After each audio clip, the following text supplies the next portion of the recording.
Hey everybody, hey, how you doing? I know y'all see my refrigerator or whatnot, and that's because I just got off from work and I promised the Lord that I would do at least one of the prophecies tonight. So I hope you guys can hear me clearly. So I'm gonna go ahead and start on this one. This is February 24th, 2018. So I'm gonna go ahead and get started and ask that the Lord blesses my tongue as I tell you guys this. And I hope that everybody's okay and fine. So I'm gonna go ahead and get started.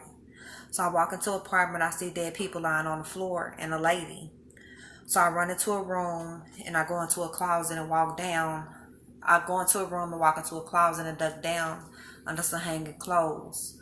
A lady comes next to me, then comes in. The lady comes next to me and then she comes into the closet with me. Now on the other side of the lady, I want to blink I want to blink one of my eyes at a guy, but he opens a trap door in the wall, but it's not like the wall like like those walls and whatnot. It's a floor wall up under the floors or whatnot. So he opens the wall on the floor. He slides out he slides out of the trap door that's in the floor.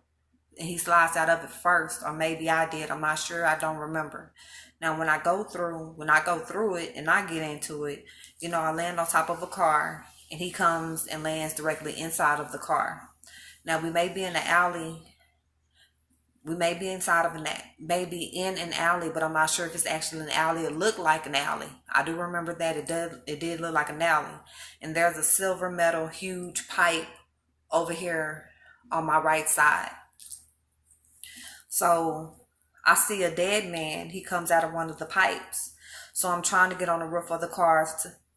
I'm trying to get on the roof of the cars to try to climb inside of the car from the roof. So the guy says no. He says no, no one rides in the car.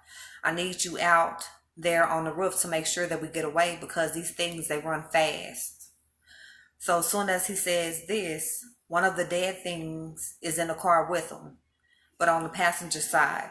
Now the driver who I was talking to, the driver, is trying to get out of the car. Now the dead climbs inside of the car, but he climbs to the side of the car, but still on the outside of the car. So he's climbing on the side of the car, the right side of the car. Now from the window, the guy keeps driving, and the dead is holding on to the side of the car. So I want the dead off because it's coming my way. So I try to grab it by the hair, but I don't get it. So I try again, and the thing bites me. So I climb to the very top of the car, and then I knock his head off, which is really odd because when I knocked his head off, it was just weird. So I have a vision of the man driving the car, and he's bitten. He's bitten too. And it happened when the little zombie, the dad was in a car with him. And next thing I know, I'm out of that vision. Now we're driving into a neighborhood and it's all crazy. He's driving all crazy all over the place. It's almost as if the car is out of control. But the driver has control of the car, but he's still driving crazy. And the dead are everywhere. And that was basically the end of that. So I'm gonna stop right there. And the reason why is because the Lord was showing me that they were everywhere. He was letting me know that they were everywhere on earth. And no matter how hard we try to get away from them, that they're coming. They just keep coming. They keep coming. And the part where he was saying the dead, they move fast. Now, when the man told me that, he was like, because they move fast, I need you outside of the car to make sure we get away because they move fast. They really do move fast. I just want y'all to know that because what I seen, they really do move fast. They was going. It's not like in those movies where you see zombies and they moving slow. Some of them do in fact move slow. But the ones that was trying to get us that were moving fast, some of them were walking slow, were moving slow like the zombie movies. But then there were some other ones that were moving fast. So the Lord was basically saying, hey, no matter where you go, they're there. And they're coming to get you guys. They're coming. And some of us are trying to get away. Some of us are trying to fight or whatever. And it's hard. It seems really hard. So in this one, I want to tell you what God told me last night, but I'm going to wait because I know that I have to get these out immediately now because God was withholding my dreams. and my visions and stuff, because I wasn't putting my prophecy out and getting it out like I should have, because I had a plan that if I could do maybe 10 or 15 a day for like 7 or 15 days. I can't remember if it was 7 or 15 days. I actually calculated it and divided it up and whatnot. But with me moving and working the way I'm working and trying to make sure everything is turning out the way that I want it to, and the way that it should do, and trying to stay on the path that the Lord has set for me, and reverting every once in a while, things just haven't been like it was supposed to. But like I say, if God is showing you things like me, and he's showing you these things often, and you're not putting these out, they start getting withheld from you, or he's still steady showing you guys things and you're not seeing them, or you're not remembering them. It's because you're not putting them out like you're supposed to. So I know I need to get these out. So that's why I went ahead and did at least one a night, because I told the Lord that I would. And if I and I want you guys to understand, if you tell the Lord that you're going to do something, do it. Because he's waiting on you to keep your word to him. Don't say, well, Father, I'm going to do this and I'm going to do that, and you don't do it. Yeah, he waits on you. He sets out time for you, and to make sure that you keep your word to him. If you tell the Lord you're doing something, I want you guys to understand that once you give the Lord your word becomes holy. It no longer belongs to you. It belongs to the Lord, our Father. So I had to get at least one of these out tonight. I'm tired. I got to get up and go to work tomorrow morning. But I know I got to get this started. Like, I have another one, but I'm going to have to bits and pieces that, because it's regarding other people. And like I told you guys before, if it's something related to other people, I don't tell you guys about it. And then I realized the Lord basically let me know something. He was showing me something with my son, and I was praying about it, but the God blessed me for that not to happen with my child. But what happened was it reverted to somebody else. So, and then when the person came and was telling me, hey, this is what happened to one of their best friends or whatnot, and I stopped them. I said, well, hold on, let me stop you there. Did y'all find this person like this and da-da? And they was like, yeah, we did. How'd you know that? And I was like, because I seen it. And it was basically regarding my son. So when you guys love somebody so much, as if your children, the Lord puts your children in situations where you see situations play out. Your children stand in the place of love. Like, I notice he places people that I care about a lot in the place of love. And he's telling me, hey, this person represents somebody who's really loved or whatnot. Like last night, he showed me my son saying something to me or whatnot, but I'm going to write that down in one of my other prophecy books. And then once in my second prophecy book. And once I get to that part, I'm going to tell you what he said, because it kind of bothered my heart that the Lord was telling me how something was going in heaven, And I've been thinking about it off and on through the day. And, I talk to God about it maybe a little bit, But when I go to sleep, I'm going to pray about it, because for him to manifest in my son, I don't think the Father manifested in my son. I think it may have been another angel that manifested in my son and was telling me what he told me or whatever. But I know I got to get them out, because the more that I get out, the more the Lord shows me again. When I stop doing the prophecies and putting them out, he withholds some from me, because I'm holding on to too much that you guys need to know. Once I get all these done, I was going to say if I ever get all this done, but I'm going to get it done. And I know you guys are waiting me to do that, and I'm so sorry. I got so much going on. I'm so sorry. I really am. But once I get them all done, because I'm going to get them all done, because that's what the Lord wants me to do, because he's showing me a lot of things, talking to me and telling me a lot of stuff or whatever. So when I get these done, I'm going to try to catch y'all up on some of the things he's showing me. For the past 3 days, he's been showing me stuff and telling me stuff. I can't remember everything, but I know one thing is regarding somebody else.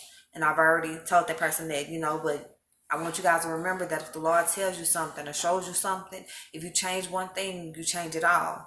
If you guys pay attention in the Bible, the trumpet is a warning sign of something is to come. It's a warning of what is to come. So if you change it up, if you change one thing, you can change everything. So I'm finna go ahead and end this one. I love you guys. If anybody has hurt you, done you wrong, broke your heart, or made you feel bad in any type of way, let me be the one to say I'm sorry.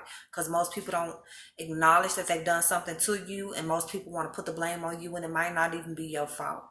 I want to be the one to tell you I'm sorry. Because at the end of the day, you have the power to do what you want to do. God gives you choice. And for those of you who are praying and asking God for a better situation or whatnot, I want you guys to understand, because some of you may believe that God isn't answering you. God is answering you, but I want you guys to understand that you have a choice. God grants choice. He doesn't take away your choice. He grants you choice because he wants you to love him, because he loved you first and he made you. He blessed you to be you. But at the end of the day, the choice is yours. So if you're praying for an answer, you're praying and you're praying and you're praying, you're saying God is not talking to you, or he's not answering you, or whatever the case may be, I want you guys to understand that God has answered you. He is answering you. He is watching whatever you're doing. He's listening to whatever you're going through. He is your father no matter what it is. And he chastises you just like your father chastises you or your mother chastises you. Because at the end of the day, he is your father. He is your heavenly father. He is your real father. Your parents that you have right here on earth, these are temporary. They're yours. Don't get us wrong. They're yours. But our Father is our heavenly Father, our real Father, our Father. He's listening to everything you guys go through and everything you say. He sees it. So if you're in a situation, I want you to understand that you kept yourself in that situation. Easily, you can walk away from it. If you choose to stay, it's your choice. But remember, that's your choice. If the Lord is talking to other people and telling other people to give you messages, or if he's showing you things in your dreams, or if you're awake and he's showing you things and you choose to avoid that or not pay attention to it, that's your choice. That's your choice. I've went from telling people, hey, this is what God said, to sometimes if I know it's something really serious, I don't even tell them, hey, this is what he said. Do you want to know? I go straight to them and be like, hey, this is what God said.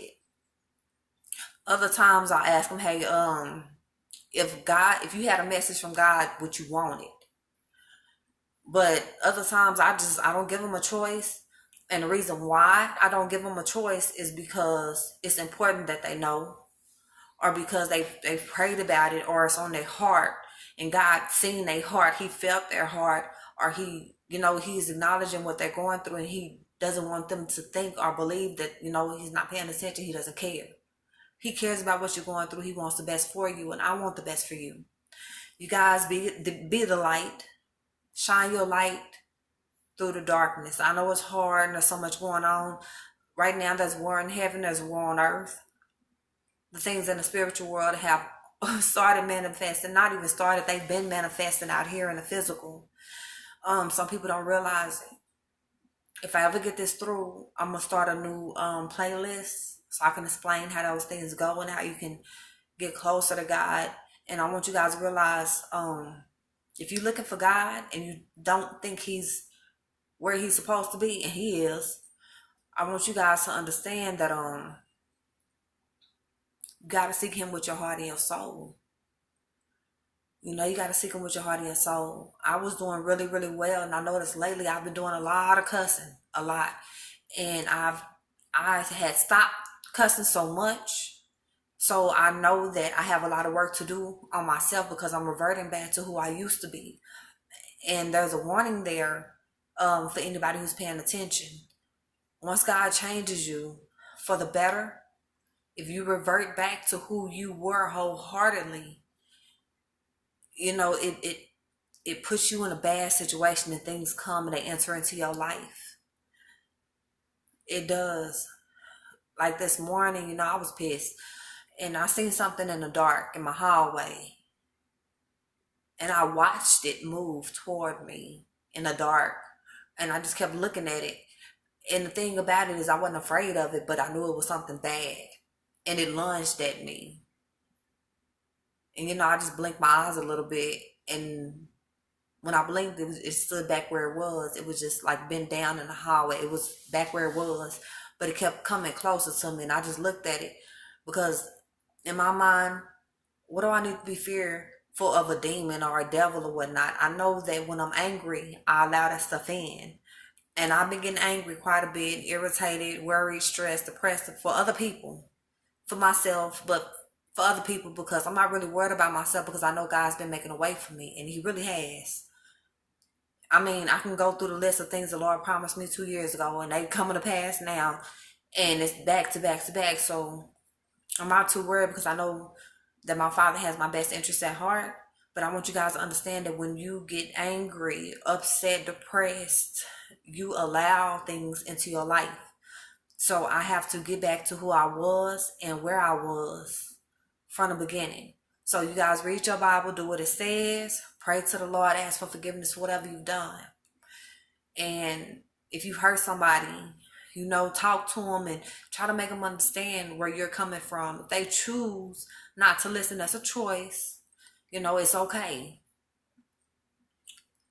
But try to always do the right thing, because when you help others, you helping the Lord. That's just how it works. Because everybody is a piece of a whole. There's no difference.